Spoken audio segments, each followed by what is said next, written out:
seorang Ahmad Zoni yang sudah divonis 7 tahun denda 1 M. Secara substansi mentalnya sendiri gimana Bu mendengar itu? Jadi kita lihat mentalnya itu dari segi bukan hanya dari hukuman, tapi dari hukuman dan keadilan. Jika kita dihukum berat, tapi semua dihukum berat, kita akan lebih merasa tidak terlalu berat daripada kalau kita dihukum berat tapi yang lain tidak dihukum berat. Jadi di sini perbandingan dan segi keadilannya harus kita lihat juga.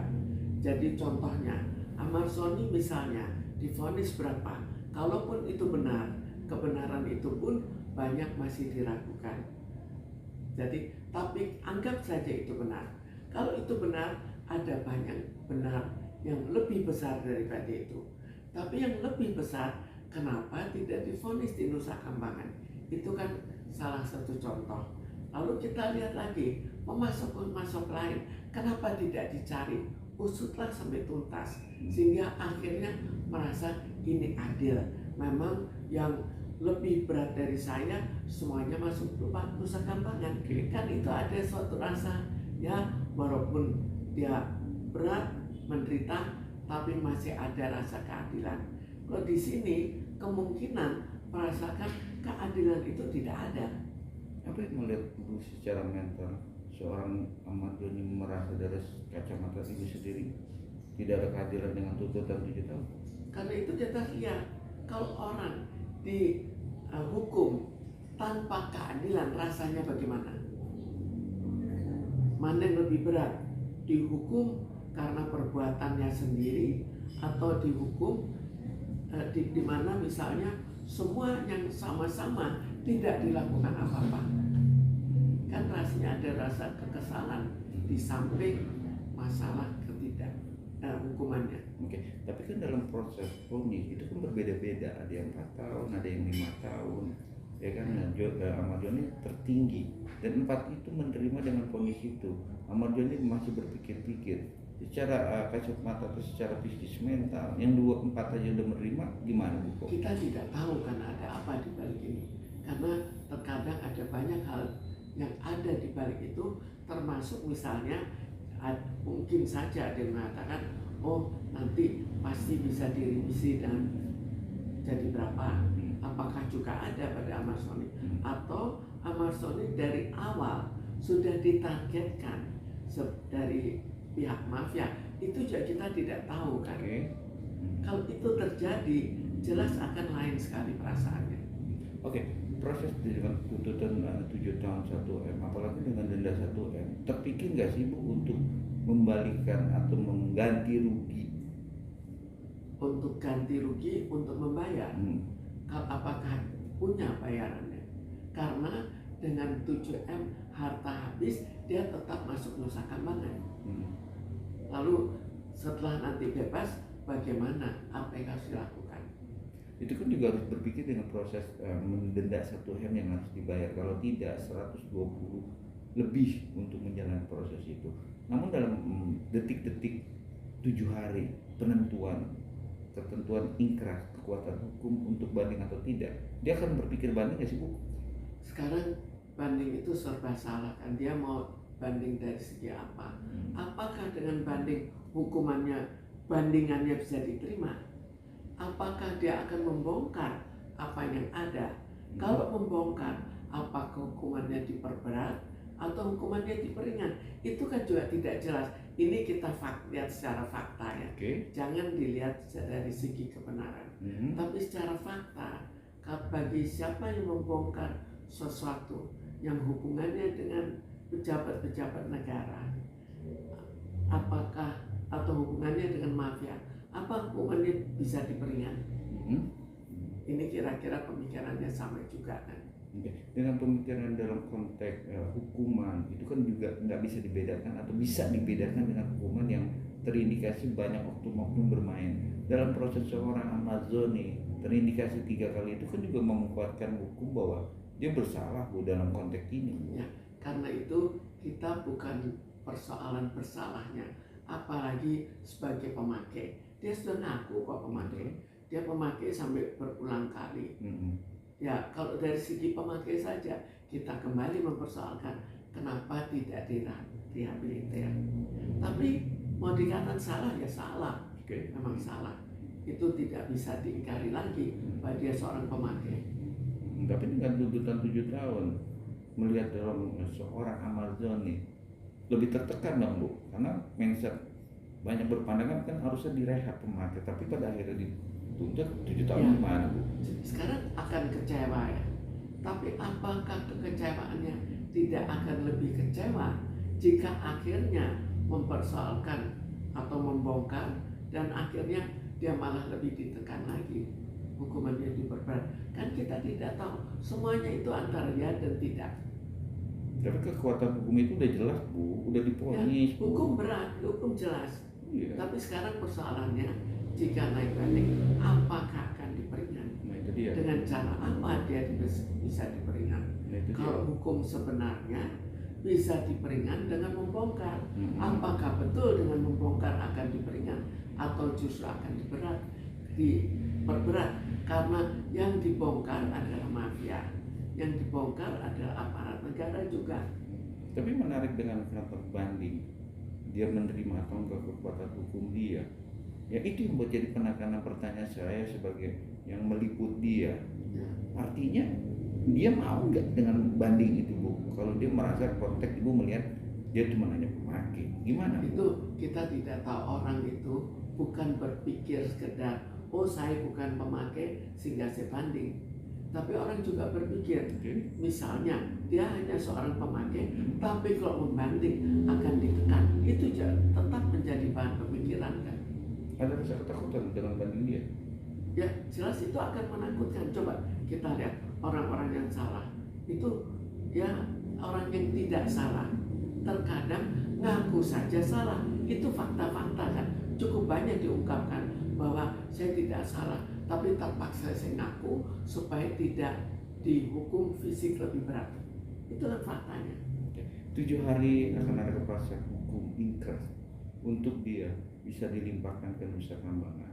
Karena saat ini kan prosesnya cuma hanya penitipan. Gimana respek seorang amal dengan mentalnya sendiri akan balik lagi ke Nusa Kambangan? Ya, sebetulnya kalau kita kembali pada keadilan, jadi kita tidak persoalkan pada perasaan, tapi keadilan.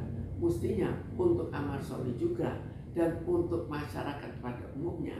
Kalau misalnya pemasok dicari dan akhirnya pemasok ditangkap, atau pengedar-pengedar yang lebih besar semua masuk Nusa Kambangan, maka mungkin dia akan jauh lebih lega dan jauh merasa oh ya keadilan dijalankan.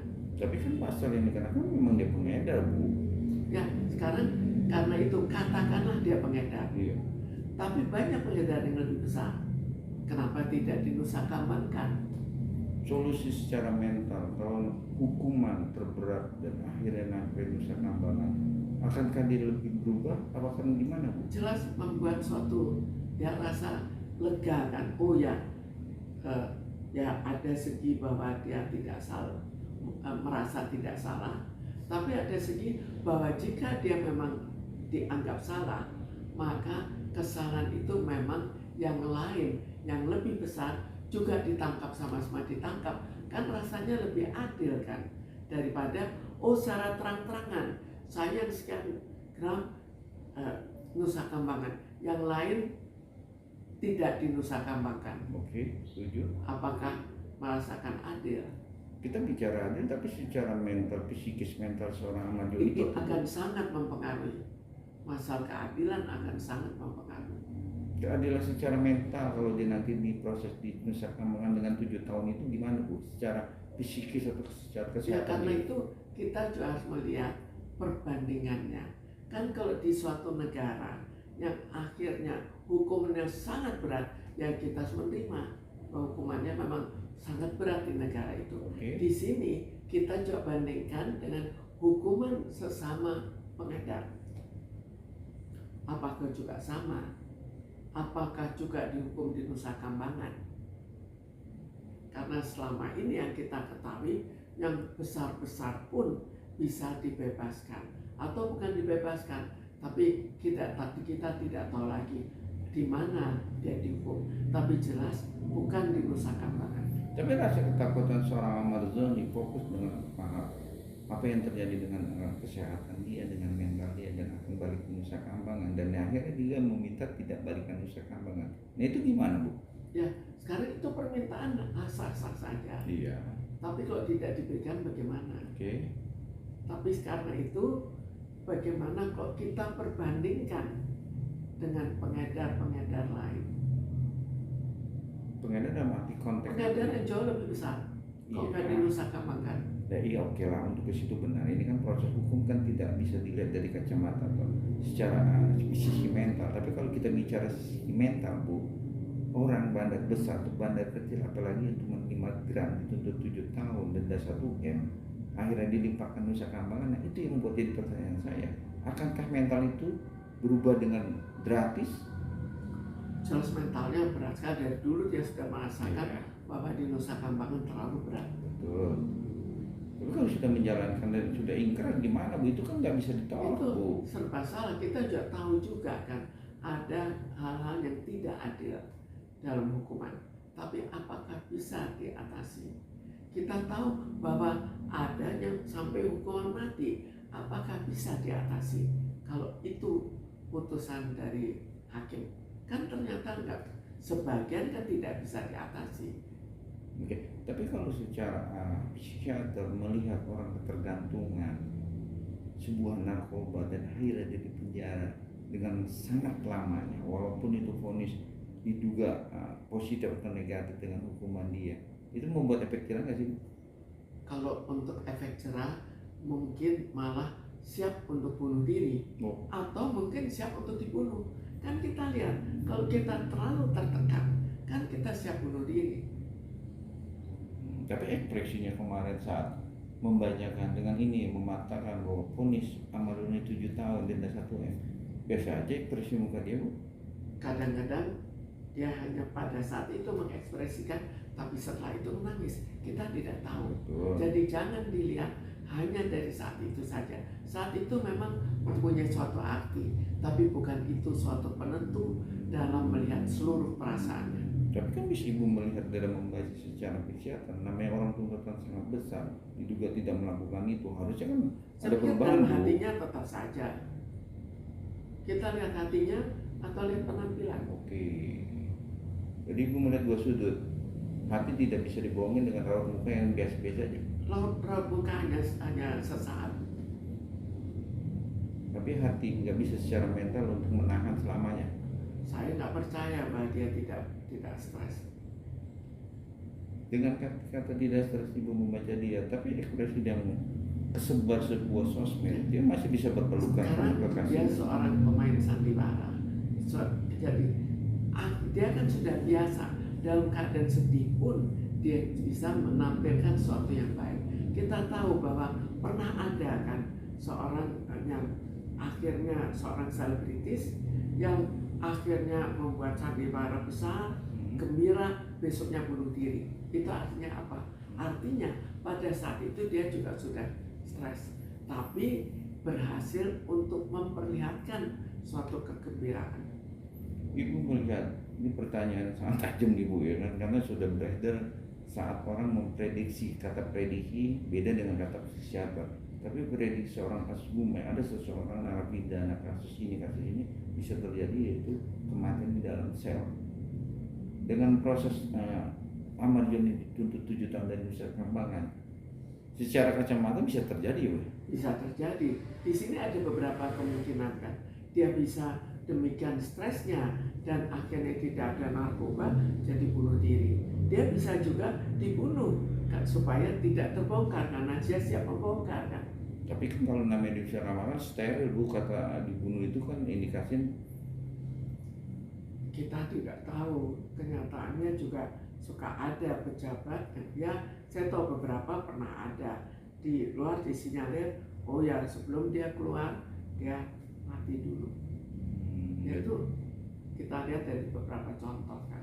Jadi intinya secara garis benang merahnya Ibu baca dari awal persidangan dan awal vonis ini, membaca dengan asli kata sudah vonis 7 tahun itu dan akan dihukum apa mental seorang Ahmad ini? Dihukum loh, ini udah proses. Saya anggap jelas dia stres, nggak mungkin kan?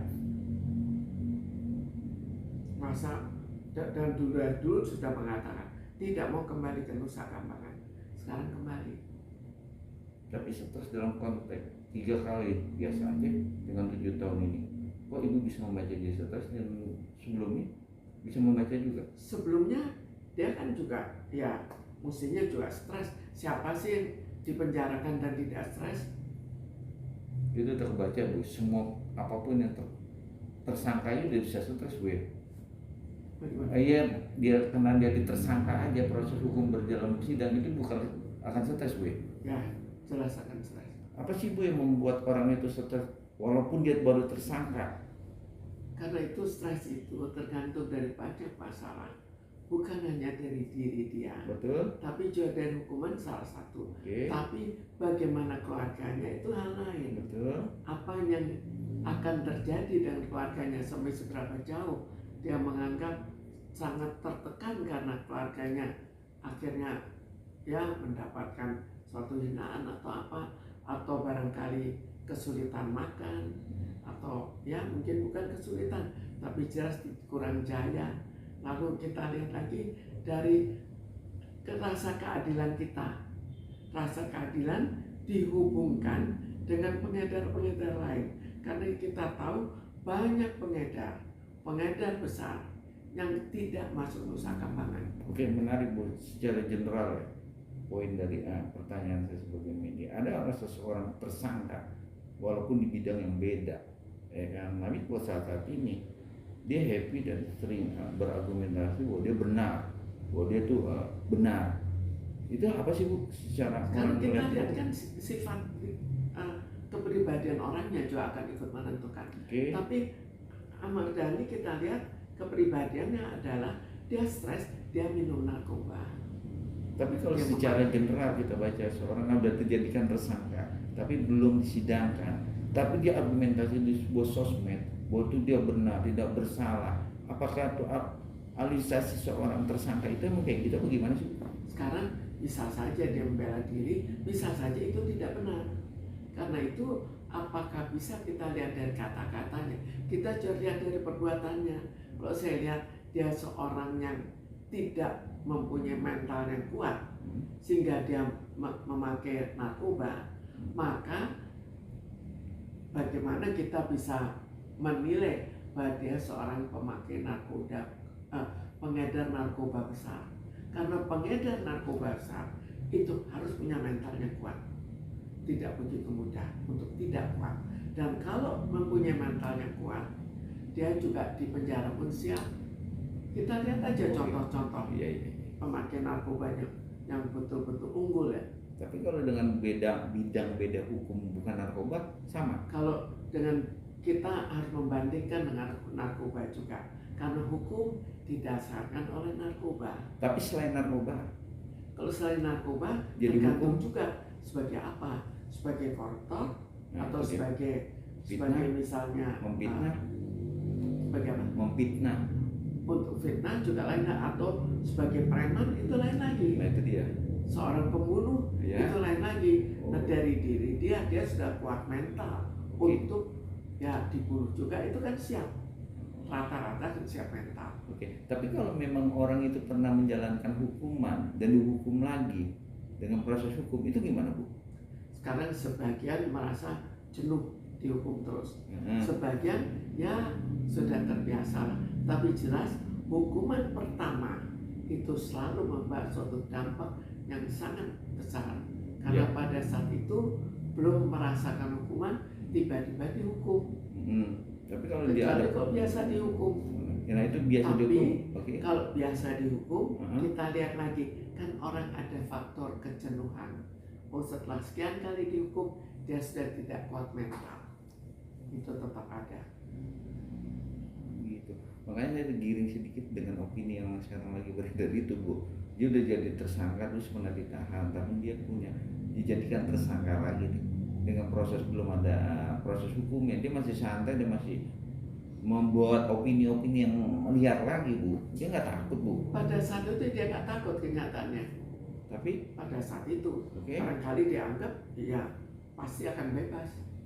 Tapi kalau Karena dia bisa membongkar. Oke, tapi kenyataannya kalau nanti jadi tersangka ditahan, Ya akhirnya jadi stres juga. Oke, thank you, makasih.